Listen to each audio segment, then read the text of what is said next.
But we prepared for all of those as we did this one and as we did the next one, and we also have tornadoes popping up.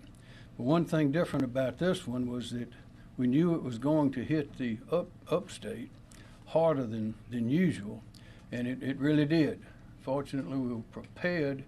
We had people positioned there, but we can't stop the waves, can't stop the rising water, can't stop the rivers, and certainly can't stop the trees from being uprooted when they've had days and days of rain before the storm got here. So we've got a lot of work to do, and because we have so many power outages this time, with the trees being uprooted and falling, we have probably more power outages than we've had, maybe ever. We don't know, but we've had a lot of them before, and they always take a lot of time to repair. And this one is going to be no exception. So we ask everybody to have patience. It takes time. We have cellular towers that are out this time as well. So, but we do have the emergency signals are working. But we'll be getting to all of those assets as quickly as possible. But the crews are working around the clock to restore power. Again, it's going to take time. And we ask people, please, to be careful on those highways. Be careful. We've got a lot of electrical lines are down. You can get hurt very badly with those, and also the roads. Again, we're going to be cutting and tossing, is what they call it, as quickly as possible to get the roads cleared.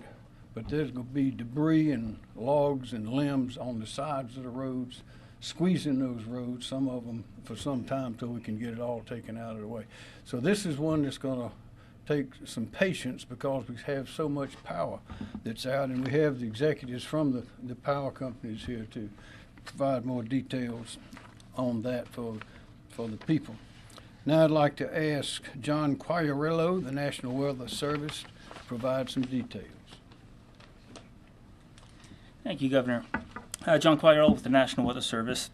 I'd just like to start by saying the storm is weighing heavily on all of us at the National Weather Service as we hear reports of all the damage and fatalities that have resulted. Helene is now a tropical depression. It's located about 125 miles south-southeast of Louisville, Kentucky. The winds associated with it are about 45 miles an hour. It's still moving pretty quickly to the north-northwest, about 28 miles an hour. So that's good news in the sense that the impacts here to the state will be reduced at this point. We've already seen the heaviest rain bands depart the state, and with that, the threat of any tornadoes. There's still some lingering flooding, which I'll discuss here momentarily. The one thing we do need to be concerned with is additional gusty winds, potentially through much of the day tomorrow. So wind gusts up around 40 miles an hour or so is certainly still possible. So just be cautious when you're out there, doing any kind of cleanup. In terms of the storm itself, impacts really began several days ago when heavy rainfall developed in the upstate of South Carolina, well in advance of Helene. Then yesterday, heavy rainfall also began impacting the Midlands, all of which produced flash flooding. This flooding was only made worse when the heavy rainfall associated with Helene's rain bands overspread the area overnight. Rainfall totals have exceeded 15 inches in some parts of Oconee, Greenville, and Pickens counties. Farther east into the Midlands, rainfall amounts have been as high as 10 to 15 inches. All this water is now impacting area rivers in the upstate and Midlands, resulting in moderate to major river flooding. Major flooding is now ongoing or forecast to occur on the Saluda River above Old Easley Road in Greenville, the Broad River near the North Carolina border, the Broad River at Carolina Eastman, Watery River at Lake Watery Dam, and Stevens Creek near Modoc. These rivers should all crest tonight or over the weekend. The intensity of Helene at landfall, combined with its extensive wind fields and very fast movement, allowed tropical storm force winds to penetrate far inland, overspreading most of the state. Widespread wind gusts of 50 to 75 miles an hour occurred overnight into this morning, downing trees and power lines across much of the state. Some of the highest wind totals include 75 miles per hour in Beaufort, 72 miles an hour in Aiken and at the Anderson County Airport, 67 miles per hour at Columbia Metropolitan Airport, 66 miles an hour at Folly Beach, and 63 miles an hour at Charleston Airport. And also a wind gust just across the state line in Augusta, Georgia, reached an impressive 82 miles an hour earlier this morning. There were likely many tornadoes east of I-20 since yesterday, and in fact, the National Weather Service issued 63 tornado warnings statewide. It's unknown how many tornadoes actually occurred, however.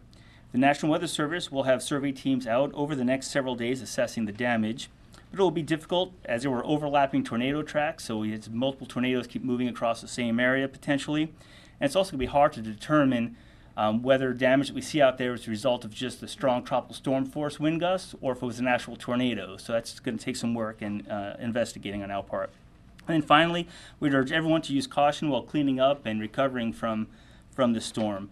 Post-storm fatalities can sometimes be as high as fatalities directly related to the storm itself. So in South Carolina, looking back over the past 10 years or so, I think we see just as many post-storm related fatalities as we do fatalities from the storm. So with that, just please be careful. Thank you.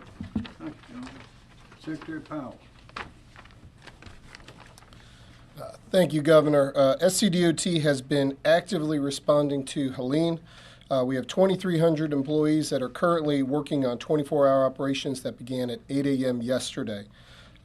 As the winds were at Tropical Force Storm, we had to suspend operations as that was going on. So our crews, as soon as the winds have gotten down past Tropical Storm Force winds, have been going out and beginning the cut and toss operation to start clearing roadways. Our priority will be focused first on our interstate corridors. Then second priority will be critical corridors like where a hospital is located. Then we'll start looking at the primary routes. That's a U.S. route like a U.S. 29 or SC 81. And then we'll start working on the neighborhood streets. Trees that are entangled in power lines, we will have to wait to our friends in the utility industry to help us get those power lines disentangled from the trees, and then we can kind of work on those roads from there. We expect this to be a multi-day operation. We, in advance of the storm, moved 9 crews into the upstate. We are preparing now to move an additional 7 crews, and we'll continue to evaluate that as we get a better sense of the damages.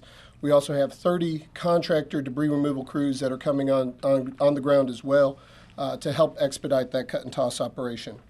We ask residents to limit their travel during this time, but also to have patience as we do this operation with our partners in the utilities and local governments at DOT. Give the crews space as they do their job out in the field as we get this resolved. But know that the men and women of SCDOT are committed to getting South Carolina back to normal as quickly as possible. Thank you.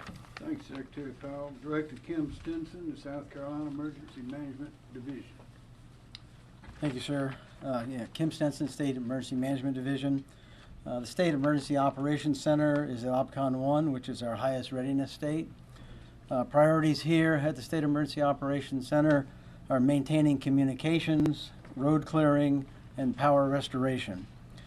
We have deployed some of our regional personnel to assist with authorities, and that will be increased as we move into the next 24-hour period. We continue to closely coordinate with county emergency management officials and began conference calls earlier this week to identify any unmet needs. Currently, there's 11 counties at operating condition 1, which is the highest level of alert, 23 at operating condition 2, which is an enhanced level of awareness, and 12 at OPCON 3, which is steady state. County primary focus currently includes search and rescue operations, possible local evacuations, sheltering, communications restoration, and road clearing. We do not have right now currently definitive damage assessment data. That's being done now, but almost all counties are reporting trees blocking roads, power lines down, and residential damage. And they're just able today, probably around noon or so, to get out into many of those areas to just start to look and survey the damage. So it's going to take some time to do that. We do have communications with all 46 counties from here. And today in South Carolina, county governments were closed in 14 counties with another 21 counties on delay. In the logistics area, we have our general logistics, transportation, and commodities contracts on standby. We've had so far 72 logistics requests, of which 25 have been completed and 47 are in progress.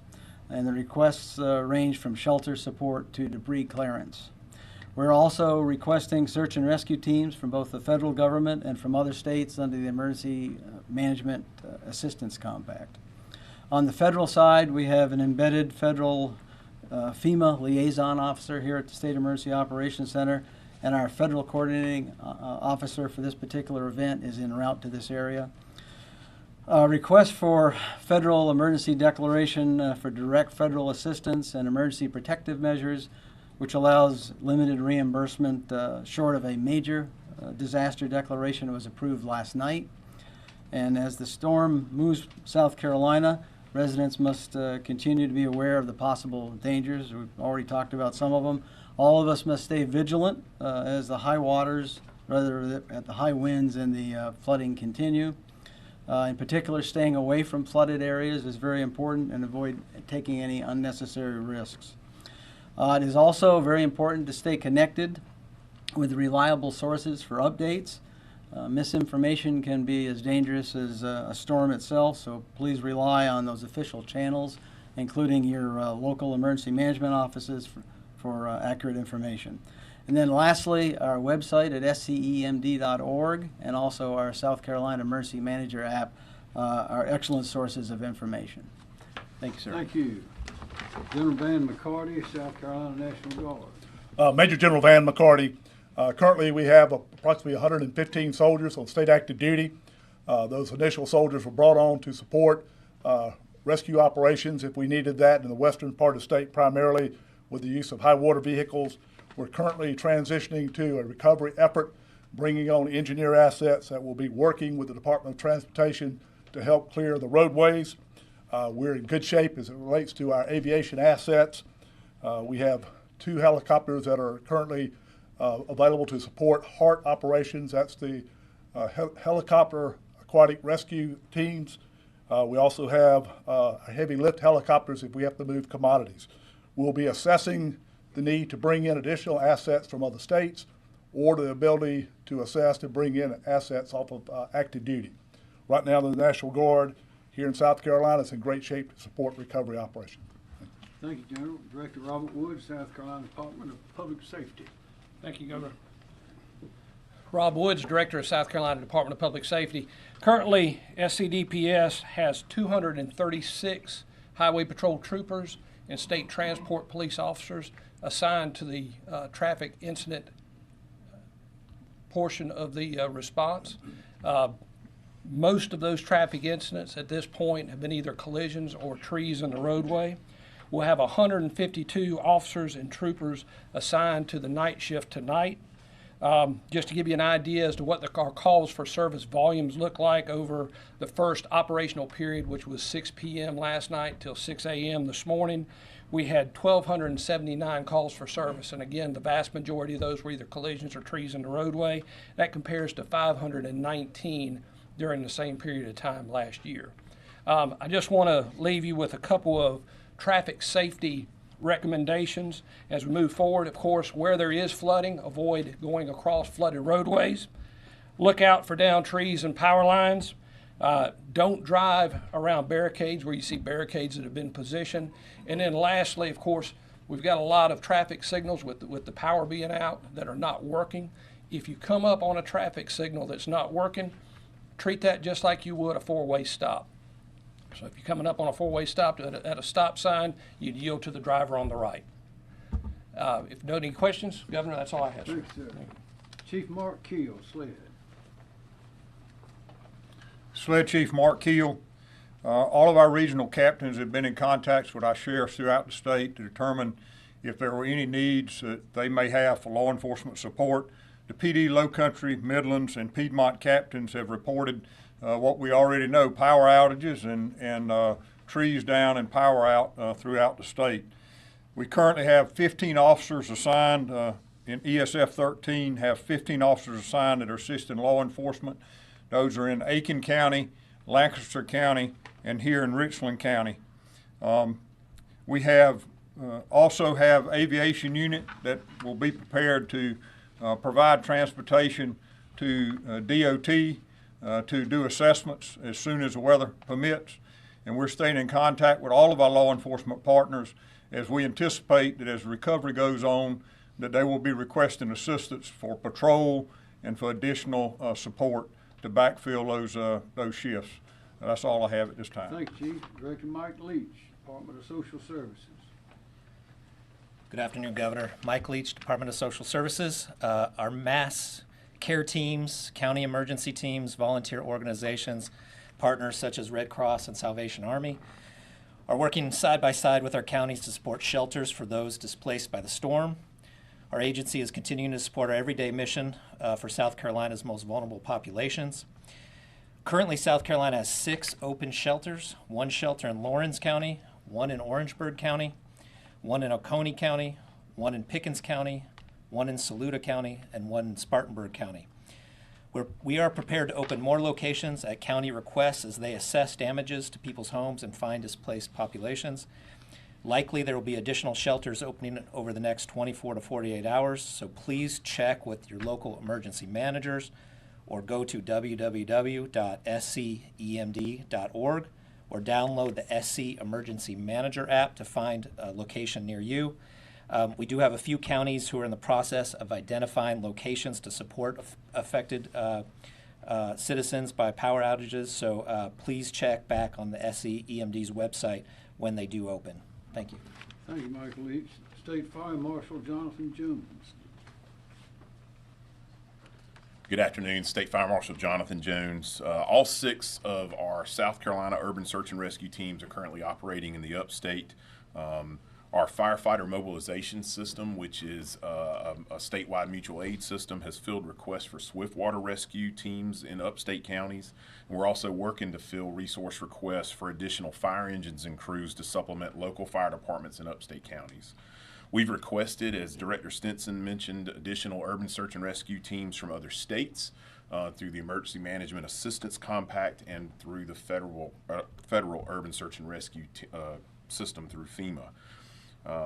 As General McCarty mentioned, we have 2 of our helicopter aquatic rescue team crews of rescuers that are activated and prepared to respond with our National Guard partners for helicopter rescue should those resources be needed.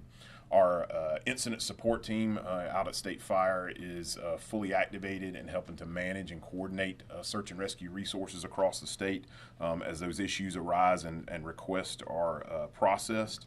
And as we're experiencing large areas with power loss, I want to share some important information about generator safety and candle safety.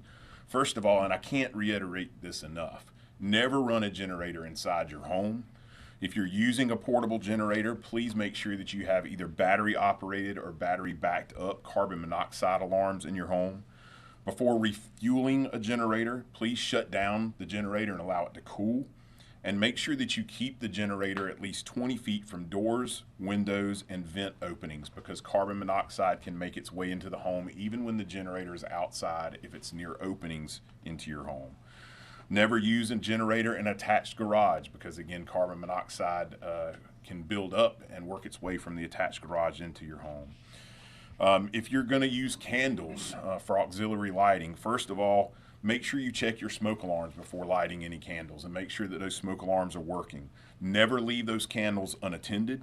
Consider using battery-operated flameless candles or flashlights for emergency lighting, and make sure that if you use candles, you place them in a sturdy candle holder on a flat surface to prevent any type of fire. Thank you. Thank you, Chief. Director Andrew Bateman, Officer of Regulatory Staff. Thank you, Governor. Andrew Bateman, South Carolina Office of Regulatory Staff. This was a large storm with significant amounts of rain and wind. As of earlier this afternoon, the state had approximately 1.25 million power outages. The top 3 counties in the state for power outages were Greenville, Spartanburg, and Lexington. The South Carolina Office of Regulatory Staff is actively working with other state agencies and utilities in the state in an effort to effectively and quickly and safely restore power. Thank you, Governor McMaster. Thank you. President Keller Kassam, Dominion and Energy. Keller Kassam, Dominion Energy. This hurricane was different than most. Most of them go up the Atlantic. They put all the energy out into the Atlantic, and all the rain comes in from the coast. This one unbelievably went up. It was supposed to go through Atlanta, the eye. It came closer to Augusta. It threw all of its energy to the east, and that's why we have the number of outages that we have, mainly from shear force winds, taking down trees, and causing structural damage. I have to say to my fellow South Carolinians, do not go near a down power line. In addition to that, if you're not experienced with a chainsaw, don't use it. If you go to cut trees that are caught up in telecommunications or power lines, they're under tension. And when you take that weight off and cutting that tree, it will spring back, and it has the potential to kill you. So please stay away from that. If you have a down power line, make sure you call us and we will handle it. 386,000 customers out on the Dominion Energy system. It is the same number and approaches the number we had out with Hurricane Hugo, that famous hurricane. Now we have more customers now, and the damage is not as intense. We've got 4 helicopters that are up in the air. 2 of them have the long saws on them, so we'll work transmission first because there's no need to, we'll focus on distribution, but we work transmission first. We have to get it energized. Then we can bring power to the substations in your neighborhood and then get your distribution going from there. You will be frustrated as this goes. Tomorrow it's going to be 86 degrees and clear. And you're going to say, why can't I watch the football game? Why can't I go out and my life get back to normal? And life's not going to be back to normal until probably the middle of next week from a power standpoint, just because of the sheer damage that we have. We have 465 off-system crews combined with 2,000 native crews that are out there working, and we are bringing more crews on now as we speak. We're getting them from Alabama, we're getting them from Mississippi, and I assure you we will not stop working until the very last South Carolinian has their power restored. And Governor brought it up. Calls from the governor's office. The first call I got this morning was from Secretary Powell with DOT, Robert Woods with the Highway Patrol, the National Guard. This is Team South Carolina coming together in order to work together. And I would encourage all South Carolinians to do the same. Have a positive attitude, work in your neighborhood just as we are working with each other, and we'll all come out this for the better. Thank you very much. Thank you, Sam. Mike Callahan, Duke Energy. Mike Callahan, South Carolina President for Duke Energy, and I'll just start by emphasizing the comments that Keller made about Team South Carolina. Appreciate the opportunity, Governor, to join you. Appreciate the work that we do together in partnership around storms like this. We have a lot of experience, and I've spoken to a number of your agencies today as well. And Duke has been monitoring this storm and preparing for this storm for several days now.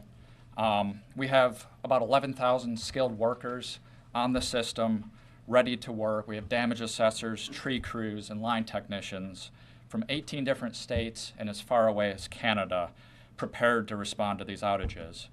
And these teams are designed to allow us to move them around the state as we get through outages to where the hardest hit areas are.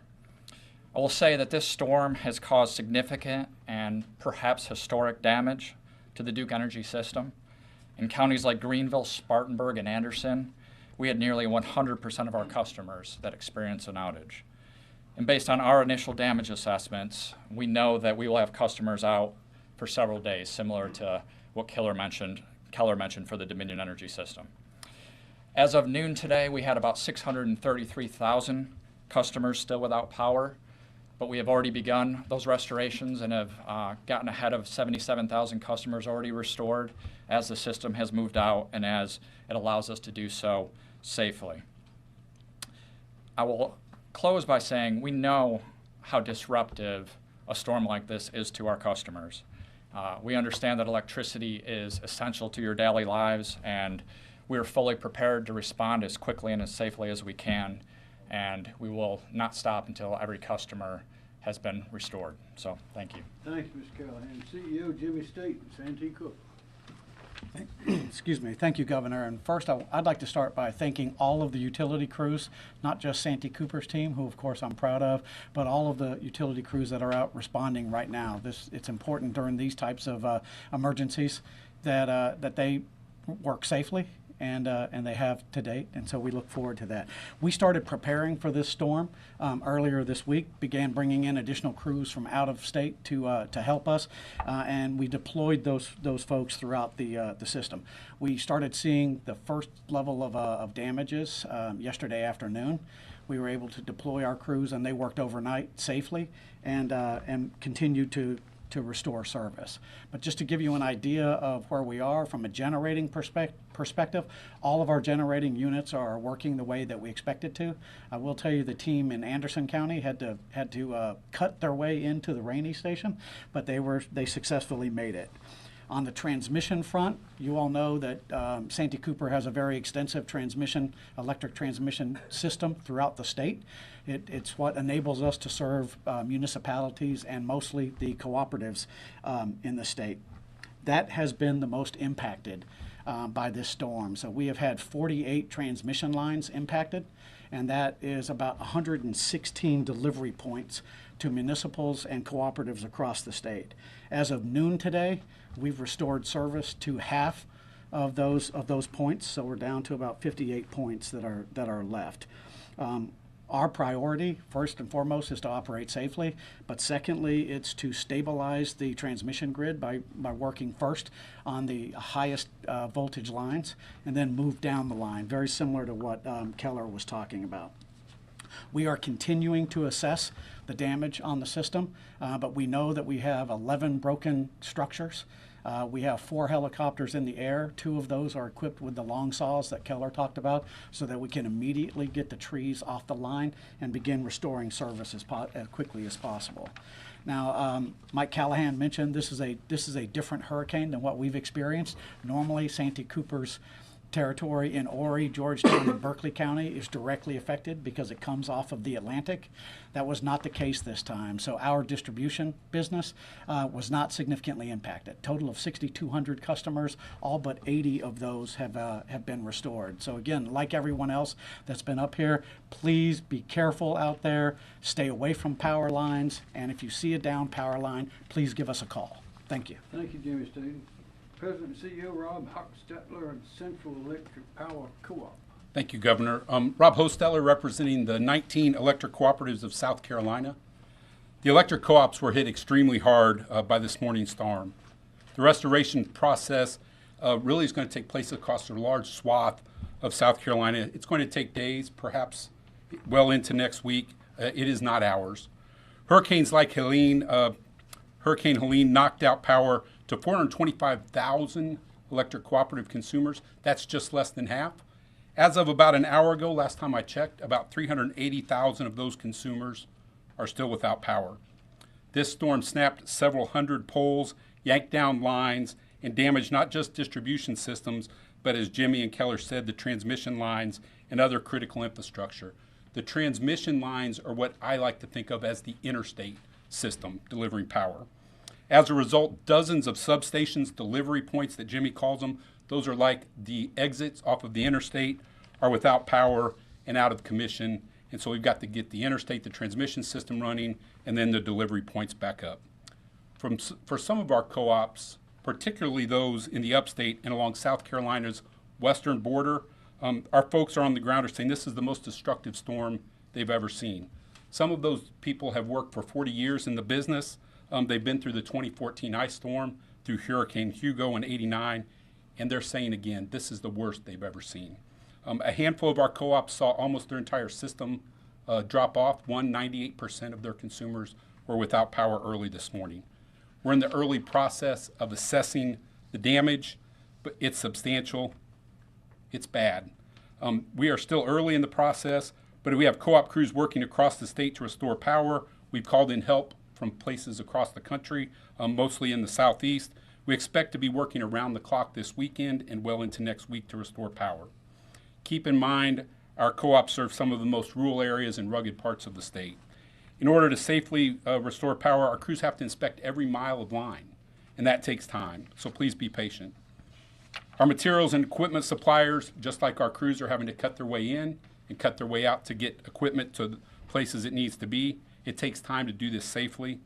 Just this morning, we had trees fall on 2 trucks that were out trying to restore power. Luckily, the people were safe, but that tells you just how safe we need to be. The workers were okay in both cases. We're still early in the restoration process. We're going to work until the power is back on, and we need your help. Please be patient. Please be understanding with the folks that are out working. They're doing everything. We are doing everything we can. And finally, I'll end with this. I want to thank everyone behind me, particularly Office of ORS, Keller, Jimmy, Mike. It takes all of us working together. So thank you, everyone. Thank you. Also, finally, Director Myra Reese, South Carolina Department of Environmental Services. All right, thank you, Governor.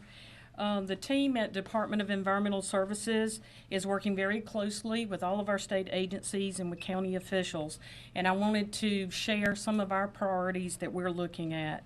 Beginning with dams, we continue to be in very close communication with our county emergency managers. They've been provided our dam safety program hotline number and also our emergency response phone number as a backup way to contact us. They also have access to all of our emergency action plans for dams in their area, and that's so important to provide the details. What are those worst case scenarios if we were to have a breach? Who could potentially be impacted and who needs to be notified? We actually received 7 calls to our hotline to date, and I'm happy to say at this time no breaches have been reported, although because of the huge amount of flow and precipitation, we have had some reports of overtopping and significant flows. We also are planning our post-storm inspections for dams that will begin either this afternoon or tomorrow. That's the high hazard dams that received more than 8 inches of precipitation, and we want to make sure that we're getting out there and deploying as soon as it's safe to do so, and look at those assessments to see if we have any necessary actions. One thing that I will say this, that based on that trigger level, we'll be assessing more than 200 dams over the next couple of days. I do want to give you some situational awareness, just as we have to pay attention to the level of rainfall that occurs in North Carolina. We also need to be very alert and cognizant of things that might be going on with a dam, some of the dams in North Carolina as well.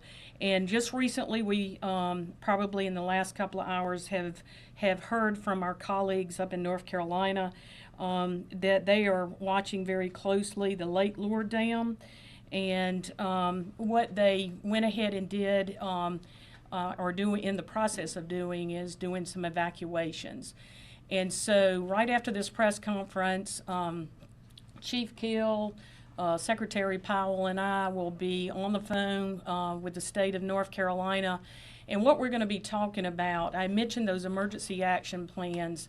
We already have a copy of that emergency action plan, which really is the worst case scenario if you had a breach at Lake Lure, and what it's called an inundation mapping. And what would be structures and homes, bridges, all of these things that potentially could be impacted from a worst case scenario. And so what we're going to be doing is reviewing that model, ask North Carolina questions, but our initial preview of that, that plan does not really indicate any impacts to South Carolina. I think the important thing here is there's 53 river miles from that dam to the border of South Carolina, and there's also it would take about 13 hours. But we're going to be overly conservative looking at this and see if there's any occupied structures along the Broad River in Cherokee County that Chief Kill and some of the county officials will help us make some notifications. As far as drinking water facilities, we're not aware of any issues that are causing disruption of water services to customers at this time. As far as wastewater, we've only had 2 reports about operational status of some of our wastewater facilities. Wagner Wastewater Treatment Plant in Aiken County is partially offline, and then the Oconee Joint Regional Sewer Authority reports some overflows in Oconee County and have made the appropriate notifications. As far as the coast, we're not receiving any reports of damage to structures, some of the beachfront structures, but we will continue to be looking to get that information. And then private well owners, we're already getting the word out to folks, especially those in the upstate that had the heaviest rainfall, to monitor your private wells. Please reach out to us. We'll make sure you have the contact information, and we'd love to assist you with any testing or answer any questions that you have. Thank you, Governor. Reese. All right, does anyone have a question? Governor, Sir. do you have an estimate of when do you think all power should be restored in South Carolina? I'm sure someone can give a general estimate, but we know that it's going to be a while. And this hurricane, we're not talking about houses being washed into the ocean or thrown back into the creek and all that sort of stuff. This is something different. This is power lines down in a part of the state that we usually don't have this kind of weather. It's unusual, Governor. You would think by midweek we'd like to be able to have power back to everybody that can have power midweek of next week. Now, when I say have power, you bring up a great point. If your weatherhead, your service going to your house, has been pulled off your house because of a tree, and it's the service line going to your house, you need to call a qualified electrician to come back and repair that weatherhead as well as your meter can, and then we'll come back and put your line up. A lot of times those drag on for an extended period of time, so we always like to say to all the people that can receive power from that standpoint, you know, we've started out, like I said before, with 386. We restored 100,000 customers so far, and we hope to continue to make progress. But you're eventually going to get into neighborhoods, and it's going to slow down to a crawl. So don't expect to see the numbers dive as they're doing today. So that's kind of my estimation. Jimmy and Mike may have a different scenario, but we're about the same. Yeah, I would say something very similar. It's a little bit difficult to predict as we sit here right now with the storm having just exited the system in the last couple of hours. We'll have damage assessors getting out in the field and really seeing what we're holding. And we'll very quickly, as soon as we can, start communicating with our customers, because that's always an important part of this.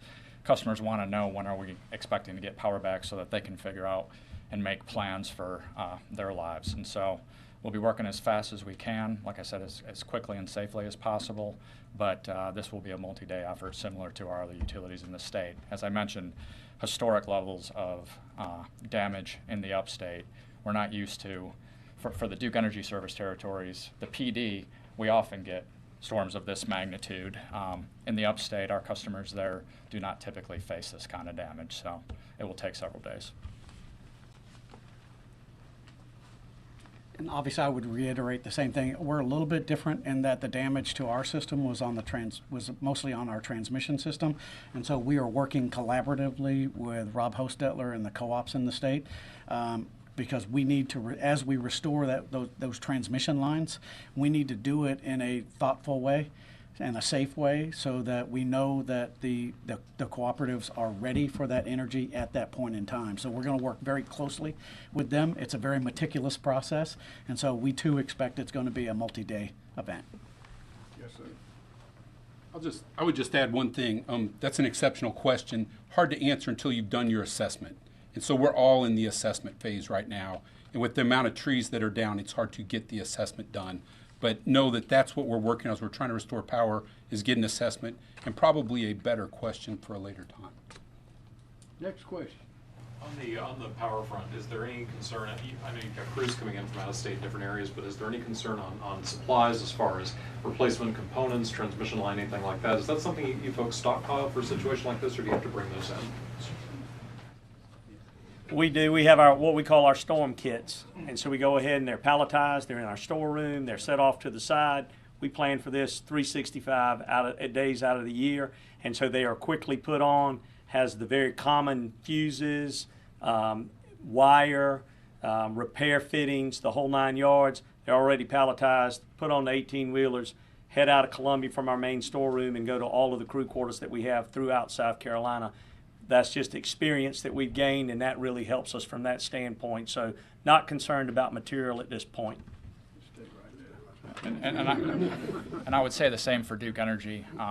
You know, when we come into hurricane season, we know it's likely we're going to get hit somewhere, and so we make sure that we have the materials and supplies that we need to respond to that. And at this point, not aware of any issues, but we'll continue to keep people posted. Same story. Same story. We have the material, all the material that we need. We've been doing a lot of consistent work on our transmission lines, and so we have a lot of that material available. Like these guys, we plan for storms, and so we will not have a material issue. Any more? Just, yeah, super quick. Co-ops, same way. The one thing the co-ops have done, though, co-ops cooperate, and that's how they gain scope and scale, and they own a supply company that's located right here in Columbia. So the supply company has plenty of supplies. Next question. Governor, do you have any more details on you mentioned the 4 deaths, but exactly the situation surrounding those deaths? As far as we're able to tell at this point, all 4 deaths are traffic related. Of course, there's still investigations that are ongoing with regard to those, but we're confident in saying they were traffic related. Question for Kim. When you talk about communication losses in some of these counties, I know you said that you guys are in contact with them, but are we talking about cell phone towers being down? What's going on there? Like, we've got the landlines we can talk to. We've got our local government radio if we need to. So we're in pretty good shape in terms of talking one-on-one with the counties. But internally, many of the cell towers lacking power, the generators in some cases where they have them, potentially could need to be refilled and that sort of thing. So there's certain issues there, but we're getting there, I think. Are any counties cut off essentially? No, I don't think so. What about hospitals? When we talk about energy and power, obviously they have backup generators, but are they all online on the grid, do we know, or what's the status of the hospitals? Dr. Sewer? Dr. Ed Simmer, Interim Director, South Carolina Department of Public Health. Right now we have 6 hospitals that are running on generator power because their power is out. All of them are able to provide necessary services on those generators. We have no current issues, although we are in very close contact with them. We also have a number of nursing homes and assisted livings, again, that are without power, but are running on generator and are providing care to their patients. That's part of what we do when we license them and we inspect them, is we check to make sure they have a good emergency plan, that they have working generators. So they are very well prepared and they are functioning normally at this time. Where are those hospitals? Which hospitals can you say? I can get you a list probably afterwards, but I do have a list I can send you. As far as the downed cell sites, or the cell sites that are not operational, do you know which counties those are in or which areas? No, I don't have good information on that at all right now. Director Reese, what's the probability on that Lake Lure situation in terms of affecting, in terms of it actually happening? I don't think anyone can really answer that. You really have to keep a close look at the current situation. I know that the state has been out there and has looked for signs of erosion, just things that would probably give them pause that a breach is a possibility. And they're not going to wait. They want to be very protective, take precautions early. And it may be a situation that they can go in and reinforce that dam, and it goes on a list to be repaired, or it may, give them more confidence that, yeah, we need to keep this evacuation current for a longer time. So I'm sure the state of North Carolina is on top of it, and certainly we'll be having those kind of conversations with them. When it comes to those Cherokee County notifications, are those notifications to evacuate, or are those just letting folks know that there could be a problem? I think what we'll do is we'll get a better sense of the specific situation. We just very quickly pulled that plan out, and I think we identified about 15 probably homes along the Broad River, and they're probably already being vigilant and alert because of the floods. And John had mentioned something to me that the Broad River is going to crest tonight, which that would be a good thing if we were to have a problem with this dam. And there's no guarantee that the entire impoundment would breach and release water. It could be a partial breach. There are just so many different factors with it. Next question. Governor, in past storms, you've directly addressed South Carolinians from that podium before the storm hits. Why didn't that happen in this case? There was a lot of information. There's a lot of information out. Everyone was on alert, and it was very much covered in the news. But from that podium in this specific setting? Like with Debbie, for instance. Well, we were satisfied that the information was out. Did the trek surprise you? For John Q, for Governor McMaster, is that? Yeah, we thought it was going to go more towards Atlanta, but these things are unpredictable. You know, there was I can't remember which year it was or which hurricane, but it was coming right straight at us, and then it zipped out into the Atlantic.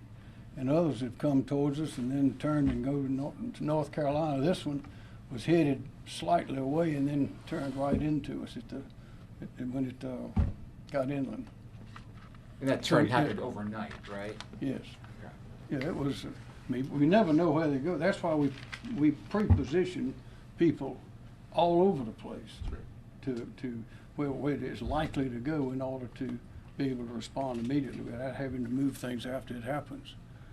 Anyone want to further on that, Kim? Well, actually, one of the biggest success stories we've had is with the swiftwater rescue teams. And maybe Chief Jones can talk about that. But years ago, we did not do too much in the way of pre-positioning anything. We waited for the call. So maybe Chief Jones, you could see what you've revolutionized. Thank you. Yeah, from the search and rescue perspective, we really lean on the counties to express to us what they anticipate their needs are. And so this being honestly a very different storm than what we have encountered in the past, usually it's the upstate fire departments and search and rescue teams from those upstate counties that are sending help to the coast. And this time it was the coast sending help to the upstate. So we are in constant communication with the counties of what their anticipated needs are. We have a very robust fire service in South Carolina and search and rescue program in South Carolina. And so all of those teams are in play. And as I mentioned, in this case, all of our teams are in play and we anticipate needing more help. So we've reached out to other states to provide search and rescue assistance. I was on the phone just earlier with the state of Louisiana, who we have gone repeatedly to help. And they're in the process of rostering search and rescue teams to send to help us in Louisiana, here in South Carolina. As we anticipate, this is going to be an ongoing operation as they have to get to every house that has a tree on them, make sure the people are okay, be able to provide stabilization to structures that may be unstable, and those sorts of situations. Fortunately, there wasn't as much of a need for swift water in this storm as honestly we anticipated. The wind damage honestly was very, very impactful, and so that's been widespread across, especially the upstate. But we've got all of those teams now positioned, stood up, and they're operating in the upstate. One final point: you see all these different entities, public and private. You see how closely we all work together. But it's for that reason to allow, and that's a great thing. We call it Team South Carolina. But in order to allow, to facilitate the ease of working together, to eliminate any sort of log jams or technicalities, that's why I issued that executive order, that emergency declaration on Wednesday for this very thing. And I want to thank all of these people for working so closely together to minimize the damage. Any more questions? Director Leach, how many people are on shelters right now? There are 29 individuals in shelters at this point in time, but that number is changing every hour. But I think probably 35 has been our max at this point in time. Okay. Sorry. Go ahead. That's all. Secretary Alex had a question. When it comes to road clearing crews, have you heard any information about areas that were hit the hardest in terms that were almost like hard to get through in terms of small towns and passable roads? Any areas that were really, really hit? So I think what we've seen is, kind of to what Governor said, Director Stinson said, we've been preparing for this event. So we actually the initial forecast track was saying heavy in the northwestern corner of the state, which is where is a heavy impact. We moved non-crews into that area as well. And then we've had folks at 24-hour operations. So we were positioned and ready for it. I think what we're dealing with right now, I think what the areas we seem to be reporting the highest amounts of trees down. Greenwood, Lawrence, Greenville, Spartanburg, Pickens County. Those areas seem to be kind of the center of this. It tends to be a line basically from Gaffney down to Barnwell. If you go west, that seems to be our highest impacts in terms of road closures and trees down. Do you have any idea in terms of like how many primary routes are still blocked, or are they all pretty much? Is there anything you can point to? So right now we're focused on the interstate system is kind of our first order of operations right now. We have some trees down on I-85 and the upstate, I-26 north of here in Columbia. We're going to be focusing on that today, getting those cleared, and then we're going to shift over into the primary routes. And then that's already underway and clearing on that. But we kind of follow that hierarchy I talked about earlier about clear the interstates, primaries, and then our secondary roads. I have a question for you as well. In terms of the roads that are affected, are these sort of typical problem spots that storm to storm you guys keep going back to repair? So what I would say is this storm is a lot of tree debris in the roadway. So it's not road washouts necessarily we're having or bridges that are having issues. So it's been much more of this, and I would say based on what we've heard from our power partners, we use the power company outages to track where we know we have issues on the roadway. This is an unprecedented amount of debris on the roadway, so we're going to be working at it. But it is kind of across the upstate region. In general, are there efforts to continue to improve quality of roads for other storms that may have more flooding and damage like that, not debris? Yeah, in our 10-year plan, obviously when we upgrade a road, we're not building it back as it was, we're building it back better. So particularly on a bridge, we're planning for those flood events so that it's there in the future. So we build that effort to build our infrastructure in a better way where appropriate when we go and do a construction project. Okay, well, thank you very much, and we urge everybody to be patient and keep your neighbors in your prayers. Amen. Thank you. Amen.